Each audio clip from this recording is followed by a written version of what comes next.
Hi, I'm Harmony with Wheeler Rentals. I'm going to show you a walkthrough today on this retro travel trailer. All right, once you get to your camping spot where you're at, you're going to make sure that your trailer is level side to side. Drive up on blocks of wood underneath the tires to make sure that the trailer is sitting level side to side. I have provided you with a level that is in an outside compartment. I'll show you that when we get around to it. But use this level. I usually set it up somewhere on the trailer to level side to side. And I just look at that bubble right there to let me know if I need to add blocks or remove blocks or dig a hole underneath the tires of the trailer. Once the trailer is all level side to side, then you will unhook the trailer. To unhook this trailer, you want to make sure that all of your chains and cables are unhooked before you worry about taking it off the ball. To unhook the electrical cord, remember you've got to lift up on that lid, pull with the plug, get that electrical cord wrapped up and out of the way. And then we're going to remove the chains and the cables.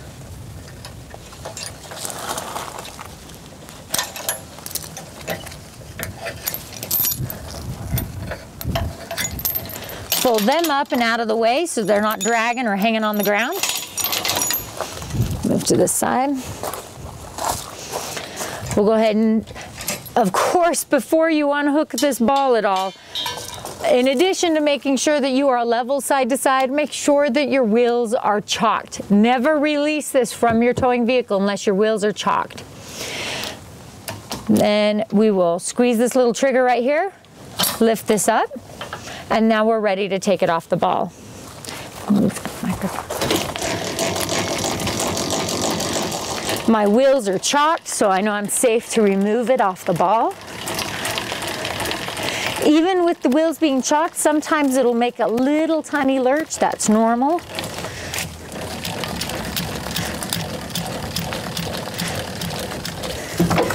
There we go, just like that. At this point, you'll double check, make sure that there's no connection anymore between the trailer and the towing vehicle, and you'll pull away that pull away the towing vehicle. Then using the level set on the tongue of the trailer, you're going to either raise or lower the tongue of the trailer to make sure that the trailer is now level front to back.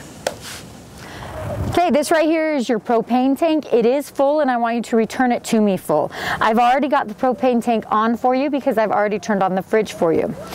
This right here is your battery. Nothing at all you have to do with the battery. It's just good to know where it is. Now, there is a solar panel that is connected to this battery that will automatically charge the battery. If you have any battery problems, the most common problem is as you travel, those little wing nuts on the terminals of the battery sometimes get shaken loose. So if you have any battery problems, open it up, tighten up those wing nuts. That should solve that. Now, remember the solar panel only really works in the sun. As soon as the sun goes down, whatever you have stored in this battery is the only power that you have. The thing that will kill a battery quickly is your furnace. It's the blower on the furnace that can go through a battery easily in one night. So as soon as the sun goes down, you need to start being conservative with your battery usage. Okay, as you come around the side of the trailer here, this is the outside of your hot water heater. Nothing at all you have to do with that. It's all automatic on the inside. Right here is the vent for your furnace. It does get hot. Don't put your camp chairs by it or park next to a vinyl house because it'll melt it. But it's a great place to warm up your hands in the morning. As we come over here, this trailer is not equipped with a gray water tank. So what it has is just has a gray water outlet. I have a gray hose. Stay in here. You can use this gray hose, you just screw it into right here, and then you can put the other end to water a tree or something like that, depending on the campground that you're at. Some campgrounds will require you to have a bucket out here, and there should be a bucket inside the trailer that will help with bucketing that gray water if you're in a campground that requires that. Right here is your black water tank. This does have a 5-gallon black water tank. It might sound small, but if you think about how much waste 5 gallons is, it'll last you a couple of days, depending on how much you use it and how many people are using it. I have a clear elbow right here. Here's a clear elbow. You'll make sure, of course, this valve is closed. Take off this cap, put on the clear elbow. With that clear elbow on, you're gonna grab the hose, which I forgot to get out and ready. Hang on, it's right back here. It's hanging out back here in the in the bumper, slid over to the other side. Let me grab it.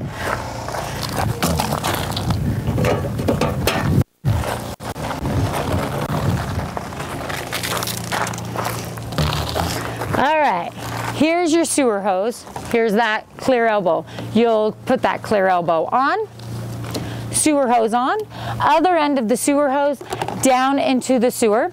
And what you'll do is just open up this black tank valve by just lifting that straight up, let everything drain out. Close the black tank valve, go inside, use the garbage can or the bucket that you were using for this gray water. Just dump some water straight down into the toilet. Open this up and that'll just flush it out and clean it out. You might have to do that twice. You know you're done flushing out that black tank. So when the last time you open it and only clear water comes out, then you know you've cleaned out that black tank. Close that valve, take off your clear elbow and your hose, rinse everything off in some clean water, and then put everything back.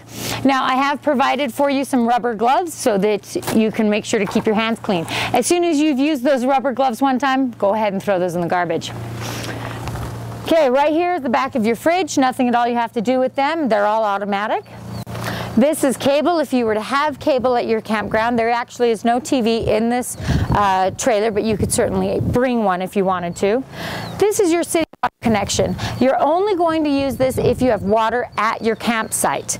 Now, what you will need to have that I provide for you is your special drinking water hose. On this special drinking water hose, I usually try to keep these ends tied together, and it's also marked with fresh water only. You will not use this hose to drain out that gray tank at all. That's why I've provided two different hoses, two different colors, so that that's very obvious.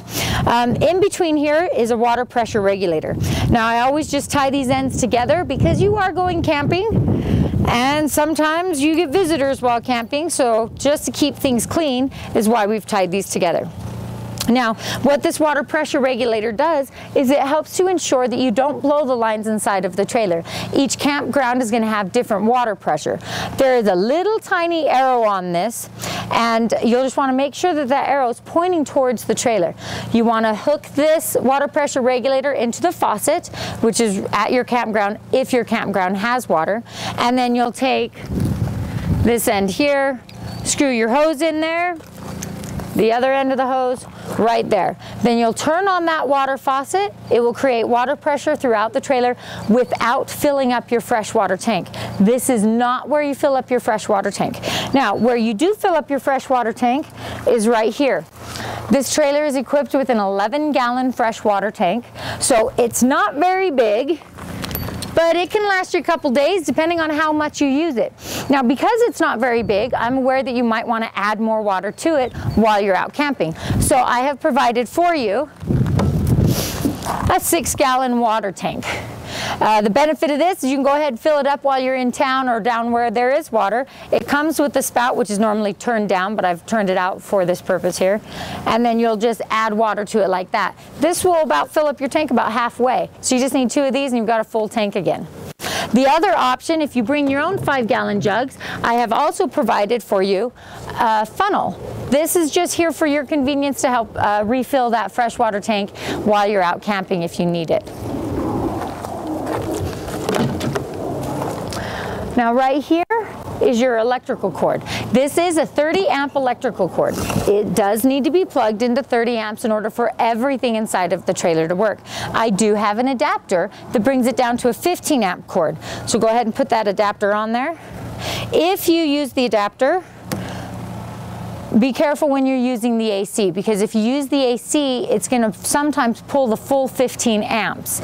This trailer is small enough and the AC unit is small enough that you can usually have the 15-amp adapter on and still run the AC and a couple other things inside. But if you find that that's not working well for you, then just remove the adapter or don't run the AC unit.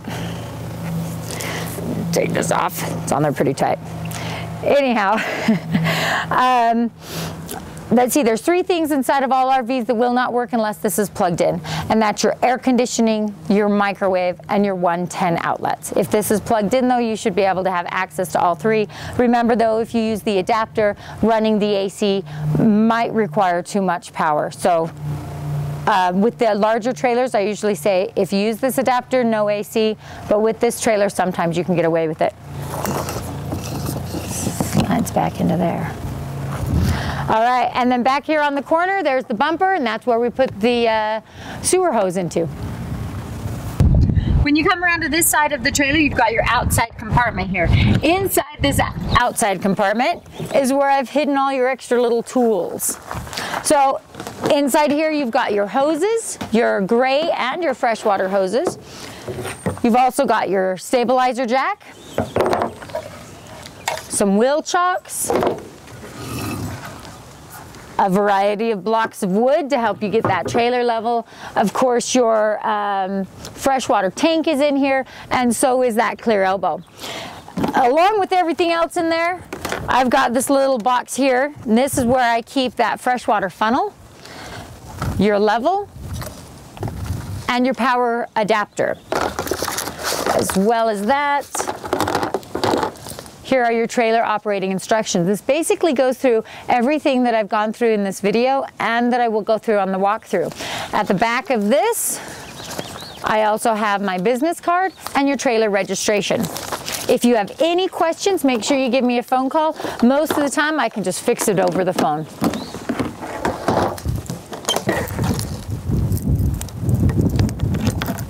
There we go. Next thing over here, we've also got the vent. This vent goes over the stove. There's little tiny clips on here. You want to make sure that those little clips are moved out of the way before you turn the vent on over the stove. And then this flap here will just flap open and closed as needed. But for travel, make sure that those little clips are closed so that we don't break off that little flap. Right here is your 110 outlet. Nothing at all you have to do with it on the outside, but just remember that these outlets will not work unless you are plugged into electricity. Down here, you've got your stair. Pretty darn easy. Just lift it up, roll out, let it sit down. To bring it back, you want to lift it up, roll it in, and let it sit down. Familiarize yourself with how low that is. So that when you're towing the trailer, just make sure that you don't bend those steps for me. And then right over here, you've got a little catch on the further door. This catches on right here on that door, just to hold the door open in any kind of wind. The next thing I want to show you here is the screen door. There's a little handle right here. Just press down on that handle. This swings shut. And then you've got a screen door there. This opens and closes just to allow access to this little handle. All right, we're ready to go inside. Okay, the first thing you see when you walk in are a couple of hooks up here. This is where I'm hanging up the keys for you. Your silver key goes to your outside compartments, and your black key goes to your door. Then down here, we've got some light switches. This light switch goes to the interior light switches. Remember, they are two-way light switches. This switch has to be on, and the switch on the ceiling has to be on in order for them to work. If either switch is off, they will not work.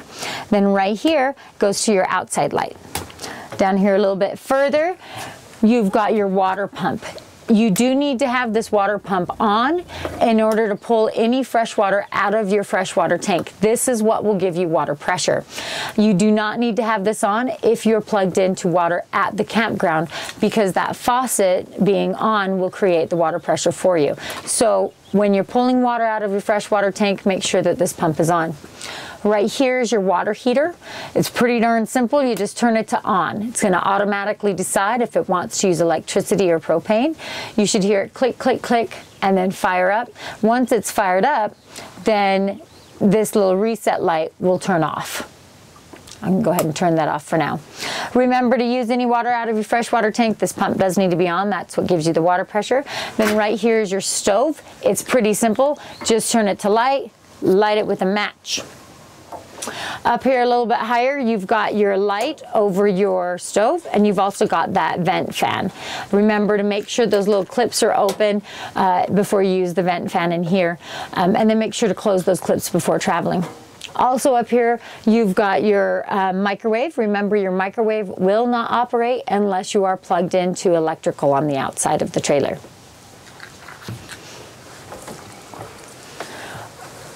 Over here, you've got the fridge. Take a look and notice how nice and clean the fridge is, and I'd like you to return it to me clean. You do have a freezer in here. Just a little freezer. Close that. I should already have the fridge lit for you, but remember, there are 3 things that the refrigerator needs. It needs to be level, it needs to have propane, and you need to have some electricity. Whether that's coming from the battery or you're plugged in, it doesn't really matter. You just want to make sure that those 3 things are taken care of. If you have any problems, this little check light here is going to light up orange, and that will indicate that there is a problem. So go ahead and turn it off. Check those 3 things. Are you level? Do you have propane? The most common problem with the propane is an air bubble in the propane line, because the propane tanks get refilled between every rental. Put those matches away. So the best way to work any air bubbles out of the propane tank is go ahead and run the stove for a couple of minutes. That should work out any air bubbles and verify that you do have plenty of propane. And then you need to make sure that you've got battery. This trailer is equipped with that solar panel that helps to keep that battery charged. It has a charge controller. That charge controller is hidden up here on this corner here. Nothing at all you have to do with it. It just cycles through some information for you. One of them tells you your battery level. It's a 12-volt battery.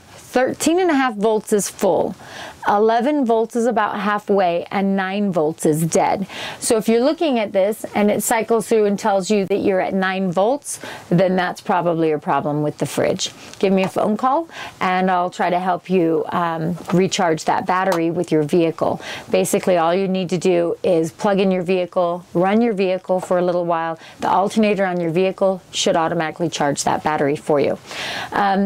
With the solar panels though, we almost never have that problem, so the solar panel really helps out a lot. The other little thing up here is the refrigerator fan. Now the purpose of this fan is, because this trailer is built to be so low profile, it actually vents out the back instead of venting out the top, which makes it a little bit harder on the fridge. So in the heat of summer, when the temperature is around 100 degrees or at least above 90 degrees, the fridge is going to have a little bit harder time of a cooling time. So we've installed a refrigerator fan. So you just turn that on, and that just helps to make the fridge vent properly so that that fridge can cool better. You'll only need to use that when the summer temperatures get really high.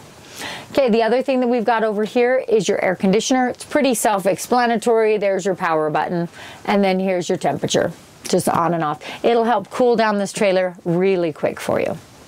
Okay, next, right by the AC, we've got your furnace. Very simple. It's off by all the way over here. You can see that little off, and then you push it a little bit, there's on, and then you've just got warmer or colder. Remember, the thing that will kill your battery is your furnace. It's the blower on the furnace that helps to kill that battery. You should be able to be just fine here though. You've got one battery, which is plenty of battery for this little tiny trailer, and that furnace will heat it up in here really nice. All right, we're off to the bathroom. Okay, this little retro is equipped with a full bathroom. Here's your toilet right here. It's also doubled as the shower. So there is a little shower up here. So you've got hot and cold running water. It's a great place, that way you can sit down while you shower. All right, for use of the toilet, you lift that up there, there's your toilet lid, or your toilet lid and toilet seat.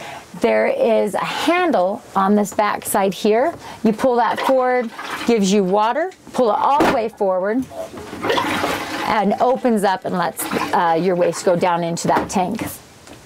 Now, don't put anything down the RV toilet except for human waste and special RV toilet paper. I have supplied you with plenty of special RV toilet paper. Do not use this as a garbage disposal. Do not put any feminine products down there or even flushable wipes. We only want RV toilet paper and human waste down into that toilet. Now, I am going to put the chemicals in for you before we do the walkthrough, or while we're doing the walkthrough. These chemicals just help to liquefy everything inside that tank so that when we go to drain the tank, it'll drain out clean and neat. This is enough for a 40-gallon tank. This is only a 5-gallon tank, so we're just put a little drizzle in there. You can watch me when I do that walkthrough.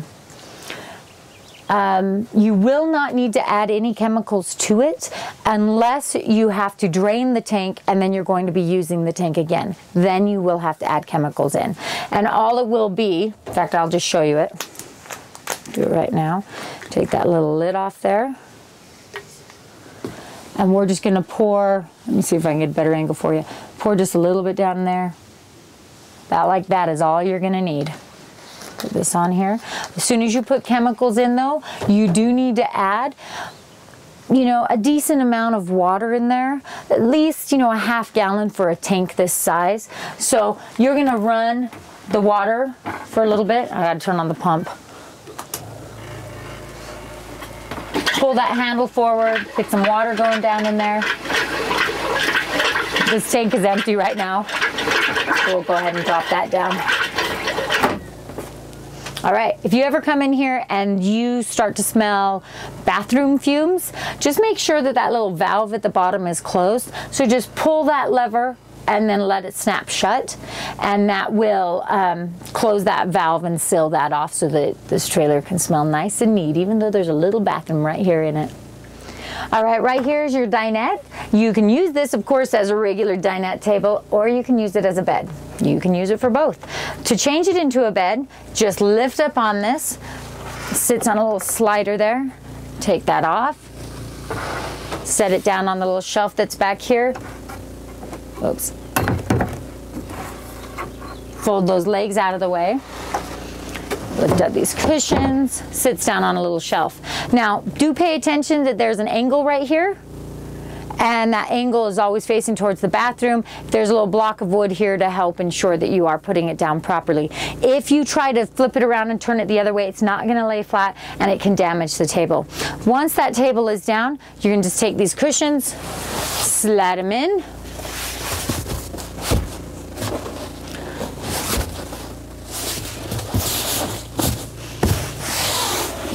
and there's another bed. To bring it back up, it's pretty simple. Just lift that up, move that back. Takes only a second.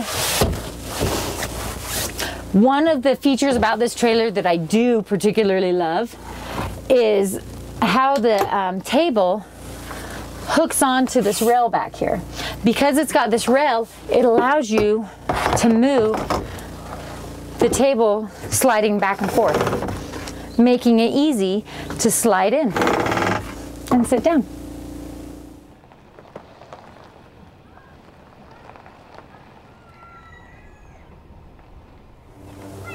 Okay, this is the hookup of the trailer to the towing vehicle. Once you get the ball right underneath the hitch ball socket, then you're just gonna turn the jack, lowering down the hitch or lowering down the tongue onto the ball. Bring it all the way down, raising that hitch up out of the way, or that jack up out of the way. You're gonna have to close down this ball lock to swing it in like that. There's a little hole in there. I always keep this little extra clip onto the propane. We're gonna slide that right into the hole, clip that on. That's just for extra security so that this doesn't pop up or get moved easily. Then you've got your chains. We'll unhook them out of our way here. Okay, you generally want to try to cross your chains. On this trailer, this little retro trailer, they're kind of hooked up in the same spot, so it doesn't matter quite as much. But you'll just hook those onto the back of the towing vehicle, like so. And then you've got your breakaway cable. The theory behind this cable is if you were to become disconnected from the towing vehicle, this little cable here is going to pull out of a little box that's right here and engage the trailer's brakes. If you ever feel that the trailer's brakes are engaged when they shouldn't be, come out, double check, make sure this cable didn't get snagged on anything. Now this cable needs to be hooked on to the same spot where the chains are, but not with the chain. You just want to make sure that there's plenty of space underneath the chains so that nothing is dragging. In this case, they're a little bit tight or a little bit low, so we're going to twist these chains here just a little bit to pick up some of that slack.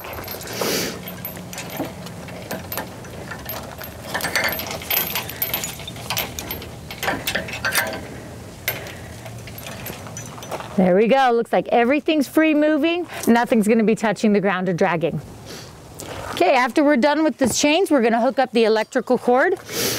This is a 7-round or a 7-blade electrical cord on the back of the trailer. It's going to go into the socket on the back of the towing vehicle. If you notice there's a little catch on this plug, we're going to lift up the lid on the back of the vehicle, slide this in so that catch gets caught on the lid there. We want to push that in all the way. Now, when you go to remove this, make sure you lift up on the lid because that lid is holding that plug in, and then pull by the plug. Don't ever pull it by the cord. All right, before you pull away, we're going to check the lights and make sure that everything's working properly. This is a good way to check and make sure that your headlights are working, and then we'll check both blinkers and your brake lights as well. This is also where your spare tire is. Have a great trip.